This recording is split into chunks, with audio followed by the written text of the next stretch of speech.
Today, we honor and remember those who have served and those whom we've lost. No matter your allegiance, whether to empire, state, federation, or republic, no matter your role as a Capsuleer pilot or ship crew, and no matter your belief in what you're defending, you've not been forgotten. From your family, friends, fellow crew, and Capsuleers, a heartfelt thank you for your service and for your sacrifice. Early YC-108 was a time before Titans, when dreadnoughts were the most expensive asset on the field of battle. Red Alliance was one of the largest null security sovereignty holders, claiming about 450 systems spread across 5 regions. Of course, that kind of achievement created enemies along the way for Red Alliance, and none were more formidable than the Coalition of the South. Reasons for joining the Coalition varied among its member corporations, but they all had one thing in common: to see the end of Red Alliance's influence in Nullsec. Quickly taking 180 systems, it seemed as if the Coalition was fighting against a sleeping giant.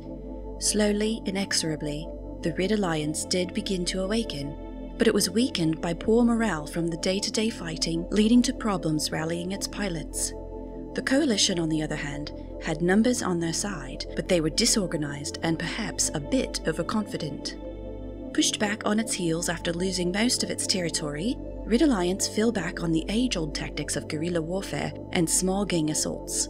After a particularly successful battle, they reclaimed C-TAC-J6MT in Red Alliance's home region of Innsmouth. They vowed to never lose it again. The Coalition quickly put that vow to the test, throwing vast numbers against Red Alliance. Despite being outnumbered 6-1, a comparison that would strike fear in any commander's heart, Red Alliance held. Against all odds, their much smaller force stood firm against the onslaught of the Coalition of the South. After that, the Coalition lost the will to continue the war. This monument in C-TAC-J6MT honors those brave crews who were lost and the never-give-up-hope Capsuleer pilots of Red Alliance. In September YC-108, the leader of the Alliance Ascendant Frontier, Sivok, proclaimed, quote, "The face of warfare in New Eden has changed forever.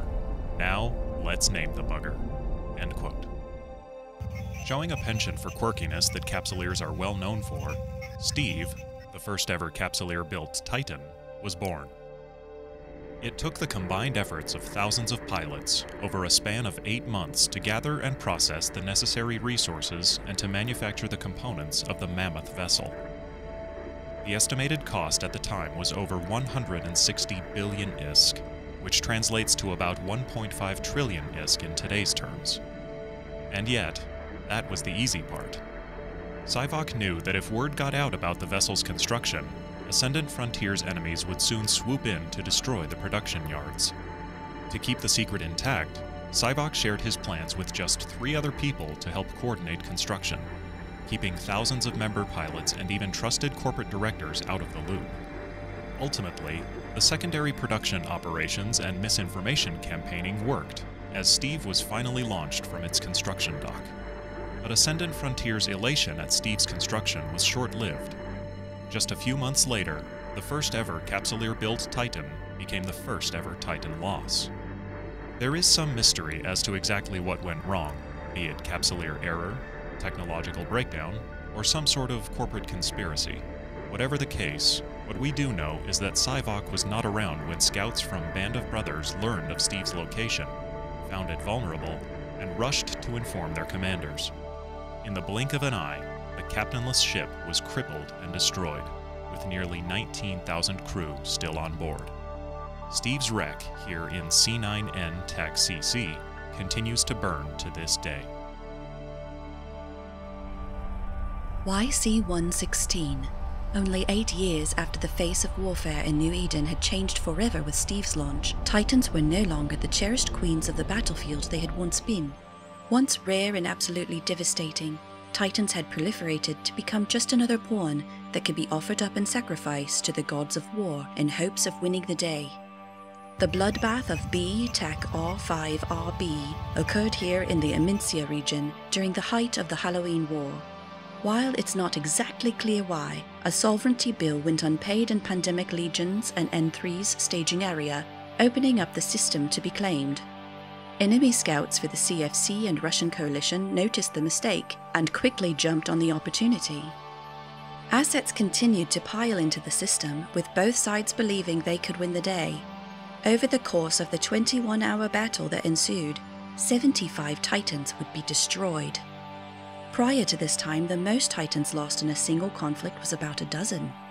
The battle's escalation engaged 7,500 Capsuleers from over 700 corporations and 55 alliances, with losses amounting to a staggering 11 trillion ISK all told. Aura sums it up best. Here lie the wrecks of monstrous ships commemorating a battle that blotted out the sky. 2 coalitions of Capsuleers clashed in vessels numbering in the thousands, causing destruction on a scale of war never before seen by human eyes. A more recent conflict, the Imperium and Pappy War of YC-122, only demonstrates the continued escalation and proliferation of Titans and capital ship warfare.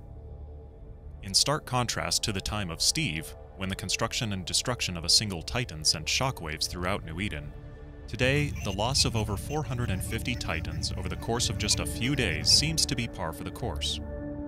The massacre at the M2 TAC XFE monument, located in the Delve region, is a testament to this new normal. Here, Pappy forces continued their push into Imperium space. In only the first 12 hours of the conflict, the system saw over 250 Titans lost, and the battle raged over several more days. The Imperium successfully defended, though both sides claimed victory after the initial engagement. Over the next several weeks, Pappy continued their offensive. The peak of the battle saw 6,739 pilots in a single system, breaking all previous records. At final count, 450 Titans were lost, along with over 20,000 other vessels. In the end, Imperium could not hold the system. Although the war is over now, the conflict is still fresh in the minds of the pilots who flew that day. Pappy eventually retreated from Imperium space, and the Imperium then quickly regained what it had lost. To both sides of this conflict, we honor you and your crews who sacrificed and fought for what you believe in. For all human history, family and friends gather together to remember the passing of a loved one. But why would immortal Capsuleers have a need for such a tradition? As it turns out, we're not as immortal as we would like to believe. Our lives are held in the frail hands of technology that is subject to breakdown. When it does, our consciousness can be lost for all time. Realizing the need for Capsuleers to remember their own, in YC-109, Capsuleer Asia Burgi, along with a few friends, decided to collect corpses they found floating in space after battles and pirate encounters. A cathedral-like structure and the core Azor system seemed like the perfect resting place for the recovered bodies. They placed them in anchored, secured containers around the structure, much like a planet-side graveyard. After a time, the containers would degrade, making the site more and more difficult to maintain. The decision was made to move the cemetery to the Malia system around the first moon orbiting the second planet under protective shields of a Capsuleer station, also known as a POS. However, with most things in New Eden, there were Capsuleers who took delight in causing offense, leading to the cemetery being attacked, destroyed, and desecrated multiple times over the years. That didn't deter the dedication of the caretakers, who would rebuild after each disgraceful act. Thankfully, in YC-122, after many years of faithful hard work, the Upwell Consortium built the fallen Capsuleers Memorial to replace the aging and vulnerable POS that once tended the final resting place of those who've passed. Today, the site has earned the respect it deserves across the community, a sentiment captured beautifully by the oft-repeated words of Capsuleer Drantula's well-known poem. Eyes forward, Capsuleer. The Cyno is not yet lit. Consider your modules, your rigs and ammo before you undock, for the Cyno is not yet lit. Break free of the station and witness the universe before you, for the Cyno is not yet lit. Set your ship to fly through the vastness while you wait, for the Cyno is not yet lit. Pay attention, Capsuleer. For those who have gone before you, call for you to join them. The Cyno is now lit.